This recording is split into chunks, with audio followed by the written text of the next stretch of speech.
Most people imagine Viking raiders as blood-soaked warriors with axes and ships, conquering coastlines with brute strength. But hidden beneath their reputation for violence was something far stranger. Rituals so bizarre, so sexually deviant, that even seasoned historians have struggled to believe they were real. From public group initiations to the sacred violation of captives, the Vikings didn't just conquer through violence. They colonized the body, the spirit, and the soul. Their sexual customs weren't just about pleasure. They were about control, humiliation, and transcendence. The bizarre truth was hidden in sagas, buried in graves, and whispered across centuries.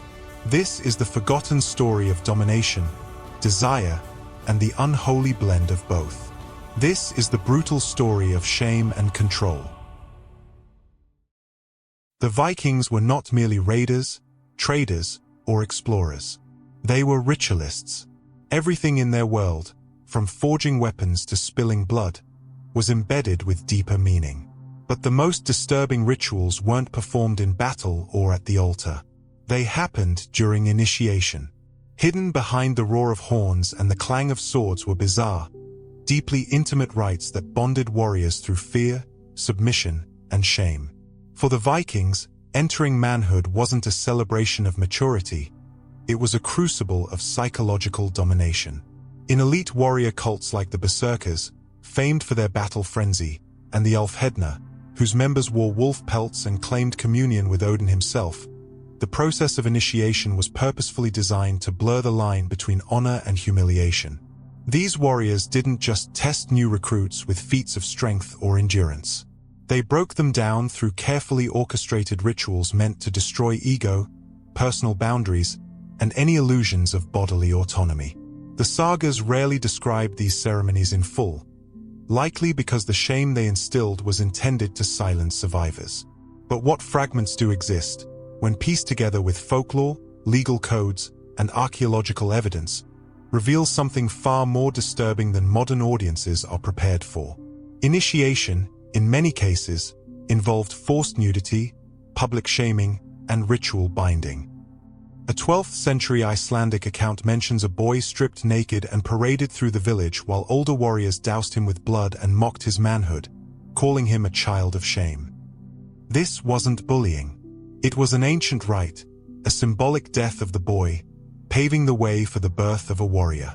But in some cases, the symbolic became literal. Whispers in oral histories tell of older warriors asserting dominance over initiates not just through violence, but through sex. While such accounts remain controversial among historians, enough circumstantial evidence exists to suggest that coerced sexual acts, framed as spiritual bonding or psychological training, were not unheard of. One saga fragment from Skjaldar Saga, found in a damaged vellum in northern Iceland, hints at a group of warriors who shared the body of the new one, so he would carry the burden of rage with pride. The language is vague, likely intentionally so, but the implication is unmistakable. These were not isolated acts of depravity. They were part of a system that weaponized intimacy as a form of spiritual submission. The warrior who submitted, whether physically, symbolically, or both, was forced into a silence that could last a lifetime. In Viking society, admitting to sexual passivity, especially for a man, meant social death. Terms like rhaegar and agri were so explosive that merely accusing someone of them could trigger a legally justified murder. Viking law stated that if a man called another a bottom, the insulted party could legally kill him and face no consequences. This law wasn't just about honor. It was about survival. To be seen as sexually passive was to be stripped of manhood, property, and even the right to bear arms. Initiation ceremonies leaned into this fear. They exploited it. Recruits knew that any objection, any sign of resistance, could mark them as weak, ironically reinforcing the very shame they feared. So they complied. Silently, willingly, even, because the cost of refusal was worse than the act itself. And the veterans justified it all. They believed they were passing on strength, that the breaking of body and spirit was essential to forging loyalty. Some referred to it as sharing rage, a mystical bond believed to transfer the berserker's fury from one body to another. Others claimed it was about killing the boy, preparing the initiate to kill without remorse. The archaeological record offers chilling corroboration. At burial sites in Uppsala and Uppland, male skeletons have been found buried in pairs, some curled together, others arranged in eerily intimate positions. One grave contained a runestone depicting two men with interlocking arms and runes that read blood and fire, bound forever. Some scholars dismiss these as symbols of friendship or kinship. Others argue they represent an elite bond formed through rituals the sagas were too ashamed to preserve. Even more disturbing are the accounts of initiation by violation involving captives. During raids, Viking leaders sometimes gifted prisoners, especially attractive young men, to initiates as a test of dominance. These victims were forced to submit publicly, sometimes tied to ceremonial poles or trees of shame. One gruesome tale from the saga of Greta the Strong recounts how a captured monk was stripped and tied to a blood-stained post while young warriors were instructed to mark him. The word mark is left undefined, but the surrounding text suggests far more than just beating or branding. The psychology behind these acts reveals something terrifyingly precise. By forcing someone else into submission, the initiate proved he had shed all fear of shame. That he could inflict humiliation without hesitation. That he could dominate not only the enemy, but himself. He was no longer vulnerable. He had become Viking. And those who couldn't go through with it, they weren't cast out. They were broken in other ways. Public floggings. Forced naked marches through settlements. Ritualized beatings accompanied by mocking songs about their mothers. All designed to eradicate weakness. This wasn't mindless barbarity. This was programming. A social system that fused masculinity with domination so completely that there was no longer a line between sex and violence, loyalty and fear, intimacy and control. These bizarre initiation rites didn't die with the Viking Age. Some elements, especially the obsession with proving dominance, would echo through later European knightly orders, secret brotherhoods, and even modern hazing traditions. But in the Viking world, they were stripped of all pretense. This was about control, pure and simple. Control of the body. Control of the soul. Control of the very idea of what it meant to be a man. And once the initiate passed through this ritual fire, he was no longer merely a boy. He was a weapon. In Viking society, the boundaries between intimacy and ownership were not blurred, they were deliberately erased. Sexuality wasn't just a private act. It was a tool of governance, a legal structure, and in many cases, a public spectacle. And nowhere was this more disturbingly clear than in the Viking system of slavery. Slaves were the spoils of Viking conquest, but they weren't just laborious. They were status symbols. They were currency. And above all, they were sexual commodities. Viking raiders targeted monasteries, villages, and even entire regions not just for gold or grain, but for bodies. Young women, boys, and attractive men were particularly prized. They were paraded in slave markets in Dublin, Hedeby, and York like livestock, stripped, inspected, and assigned based on their desirability. Once purchased or captured, slaves had no rights. Viking law codes like Graga's and Frostathing made clear distinctions between the legal protections afforded to free men and women versus those afforded to slaves, which was to say, none. A slave could be raped, mutilated, or killed with little to no legal consequence. The only penalties typically involved financial restitution to the owner, not justice for the victim. A raped free woman might trigger a death sentence. A raped slave was a damaged product. The homes of powerful Viking families often included relabor, slave beds, smaller, rougher cots located just outside the main chambers for quick and convenient access. Some were chained to posts. Others had iron rings bolted into the floor for restraint. These weren't whispered rumors. Archaeological digs in sites like Birka and Jorvik have uncovered domestic structures containing such features, many with signs of heavy wear, bloodstains, or restraint mechanisms. The implication is chillingly clear. These beds were designed for repeated, unconsented use. And yet, Viking society didn't see this as deviance. It was routine, expected. A man's ability to dominate his slaves sexually was a sign of his authority. To abstain was seen as weakness. One saga even recounts a man mocked at a feast for treating his thralls like kin, rather than using them as the gods intended. The crowd laughed. The man was publicly shamed and later exiled, not for cruelty, but for mercy. The sexual use of slaves extended beyond the household. At feasts, it was common for chieftains to offer female slaves to guests as a mark of hospitality. Refusing the offer could be interpreted as an insult. Accepting was seen as honoring the host. This practice wasn't just tolerated. It was ritualized.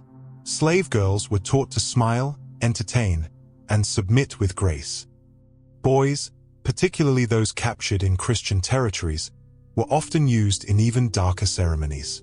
But perhaps the most bizarre aspect of Viking sexuality was how public and contractual it became among the free classes. Viking weddings were not about love. They were about alliances, property, and bloodlines. And the marriage bed? It wasn't just for the couple. It was a matter of legal scrutiny. The consummation of a marriage had to be witnessed, sometimes literally. Families, priests, or appointed elder relatives stood outside the chamber, listening for the sounds of intimacy. In higher status unions, someone might even remain in the room, ensuring the act was completed properly. Failure to consummate the marriage could void the union, return the dowry, or spark a lawsuit. Blooded sheets were evidence. In some Icelandic families, they were preserved like relics, folded, framed, and brought forth during inheritance disputes to prove that a marriage had indeed taken place. If the sheets showed no blood, the bride's family could be accused of deceit. If the groom failed to perform, his family might be fined for offering a defective heir. One tale from the saga of Hallfred describes a bride who screamed during her wedding night, not in pain, but out of obligation. She later admitted to her friend that the sounds were faked, because the watchers outside had to know. The watchers. That was the term, vitnikenlifsins, witnesses of the act. Because in Viking culture, sex wasn't sacred. It was bureaucratic. And it worked both ways. Viking women, at least those who were free, had remarkable legal power over their husbands.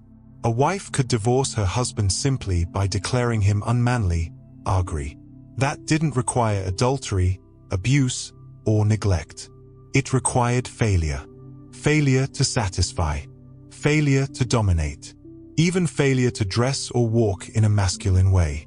One woman famously divorced her husband at the Spring Thing assembly after accusing him of laying with the gentleness of a milkmaid. The case was accepted. The man lost his wife, his home, and his standing in a single sentence. This obsessive focus on masculine performance created a culture of weaponized shame. And Viking women knew how to wield it. A clever insult, whispered in public, could destroy a man. The sagas are filled with wives humiliating their husbands with phrases like soft as summer rain or your sword sleeps when it should scream. These weren't just metaphors. They were declarations of sexual inadequacy and grounds for social ruin. But remember, these rights were for free women only. Enslaved women had no such power. And the contrast was intentional. Viking society deliberately positioned free women as empowered to highlight the degradation of those enslaved. It reinforced the idea that freedom meant sexual agency, and slavery meant permanent violation. Some free women even enforced this system. They managed slave harems for their households, directed punishments for disobedient thralls, and arranged for the public shaming of slave girls who resisted their masters. These women weren't victims of the system. They were part of its machinery. This duality extended to children. Daughters of free women were cherished, protected, and prepared for strategic marriages. Daughters of slave women were often drowned or exposed, left in the forest to die. In some Viking communities, it was customary for midwives to inspect a newborn's parentage and determine its right to live based on the mother's status. This wasn't hidden cruelty. It was policy. The Viking legal codes made it possible for a slave owner to rape, punish, impregnate, and dispose of his property without ever facing a court. The only concern? Whether it affected the value of the asset. This cold, transactional approach to sexuality reveals the disturbing genius of Viking law.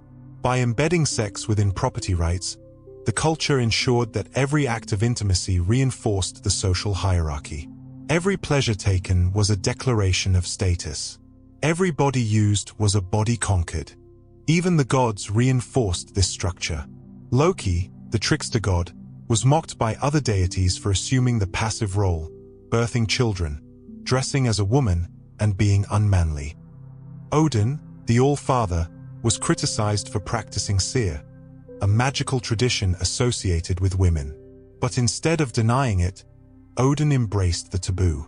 Because in Viking logic, only the strongest man could survive the shame of femininity and still dominate. It was the ultimate flex. This created a paradox, where dominance required transgression, and transgression proved dominance. And the laws, stories, and rituals ensured that no one forgot who owned whom, and who got to decide. In Viking society, sex wasn't a private experience. It was a mirror of power, a spectacle of control. And for those on the wrong side of it, there was no escape. Death, for the Vikings, was not the end. It was a passage. But unlike the quiet prayers and solemn burials of Christian Europe, Viking funerals were ferocious spectacles. Fusions of sex, violence, and ritual so extreme they read like something torn from a fever dream. Their rituals weren't just meant to honor the dead. They were designed to terrify the living. The most infamous account comes from a 10th century Muslim diplomat named Ahmed ibn Fadlan, whose diplomatic mission to the Volga Bulgars led him face to face with a Norse funeral that would haunt him forever. In his record, he describes the burial of a Viking chieftain with the cold clarity of a man trying to document madness without losing his own sanity. When a great warrior died, the entire community mobilized. His body was placed in a temporary grave for 10 days while preparations were made. Meanwhile, his possessions were gathered, his favorite horses slaughtered, and most disturbingly, his slave girls were questioned one by one. Who among you will die with your master? It wasn't a metaphor. The slave girl who volunteered was expected to die, publicly, sexually, and ritualistically, as a final offering to her master's journey to Valhalla. The chosen girl was treated as both a sacred vessel and a sacrificial object. 4 days, she was fed strong drink, drugged, bathed, and clothed in rich garments. She was paraded through the camp, visiting each tent where men would take turns having sex with her, whispering as they did, "Tell your master I did this because I loved him." They believed, truly, that through the act of sexual penetration, they were transferring their life force into her body, so she could carry it to the afterlife. This was not symbolic union. It was ritualized rape, disguised as religious duty. And it escalated with horrifying precision. Ibn Fadlan describes how the girl was eventually led to a wooden structure built on the funeral ship. Inside were 6 more men, each chosen for specific traits: strength, youth, wisdom, fertility, courage, and loyalty. They each had sex with her in turn. She wept. She trembled. She was surrounded by chants and drums as the men finished one by one. Then she was laid beside the dead chieftain, her body trembling and drunk, drugged nearly to unconsciousness. Then came the angel of death, a title given not to a divine being, but to an elderly woman who served as the executioner. She approached with a cord and a blade. While the girl lay there, the cord was wrapped around her neck, and as 6 men pulled from both ends, the old woman stabbed her under the ribs, repeatedly, until she stopped moving. Only then was the funeral ship set ablaze, flames devouring the bodies of both the master and the girl, now eternally bound. The smoke carried them to Valhalla, or so the Vikings believed. Historians debated Ibn Fadlan's account for decades, dismissing it as slander or exaggeration. But the archaeological record tells a different story. The Osberg ship burial, one of the most iconic Viking finds, contained two women, one high status, the other younger, brutally disfigured. Some argue it's a coincidence. Others see it as confirmation. Other graves, like those in Gokstad and Birka, reveal similar patterns. Young women buried with elite men, often showing trauma marks inconsistent with peaceful death. These weren't romanticized companion burials. They were systematic human sacrifices, acts of socially sanctioned sexual violence veiled in spiritual language. But the most disturbing part isn't the brutality. It's the rationale. Vikings believed that sexual energy, when directed properly, could be channeled like fire or steel. Their cosmology didn't separate the spiritual from the physical. Everything was power, and power flowed through sex, through blood, through the raw surrender of one body to another. That belief didn't end at funerals. Viking punishments for sexual crimes, too, were bizarre spectacles of humiliation and reversal. Men found guilty of rape or adultery didn't just face death. They faced eroticized execution. Some were publicly castrated and forced to sing mocking songs before dying. Others were raped in turn, publicly, ritualistically, by masked executioners, in acts meant to balance the scales. This wasn't about justice. It was about shame. The deepest punishment in Viking society wasn't death, it was emasculation. Sexual violation was the ultimate defeat, and so, it became the punishment of choice for those who violated others. Even worse were the sexual tournaments, held during festivals in honor of the gods. Captured enemies, especially Christian priests or noblemen, were stripped, painted in vulgar colors, and forced to perform degrading acts before roaring crowds. Spectators cheered as victims were humiliated, sometimes with animal parts, sometimes with foreign objects, always with the same message: this is what happens to the weak. The saga of the Jomsvikings mentions a festival where a captured bishop was forced to dance naked while mock-seducing a goat, before being killed in a manner so grotesque the scribes omitted the details. Archaeologists at Trelleborg uncovered ritual pits with skeletons showing post-mortem mutilation of the genitals and pelvic region. These weren't random killings. They were carefully staged performances of punishment, desecration, and perverse justice.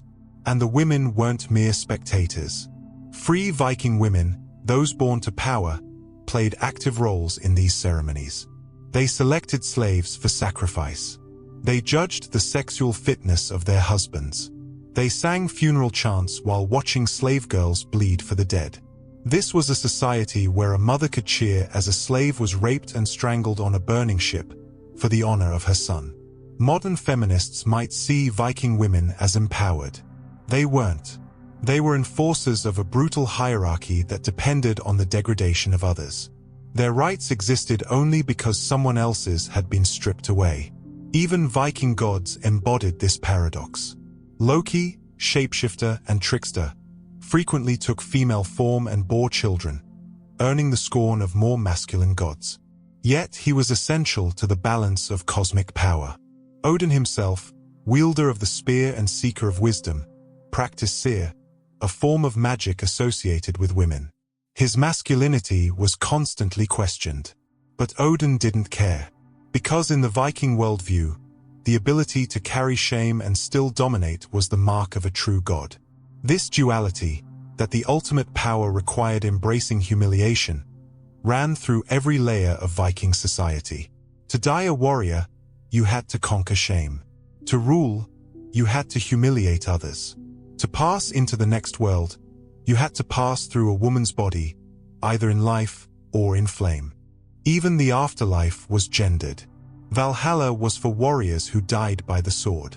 But if you died unmanly, as a victim, a slave, a passive partner, you went not to hell, but to a kind of cosmic footnote. You became nothing. Your name erased from the songs. So the Vikings made sure. Every man died with a weapon in hand. Every slave girl died with a scream in her throat. Every ceremony ended in ash and silence. Because in the end, Viking sexuality wasn't about pleasure. It was about power. The power to dominate. The power to shame. The power to be remembered. If this disturbing glimpse into Viking rituals shattered your image of horned helmets and heroic warriors, let us know in the comments. Which ancient civilization's dark secrets should we uncover next? Don't forget to subscribe for more real history they never taught in school, and click the bell, because the past is darker than you think.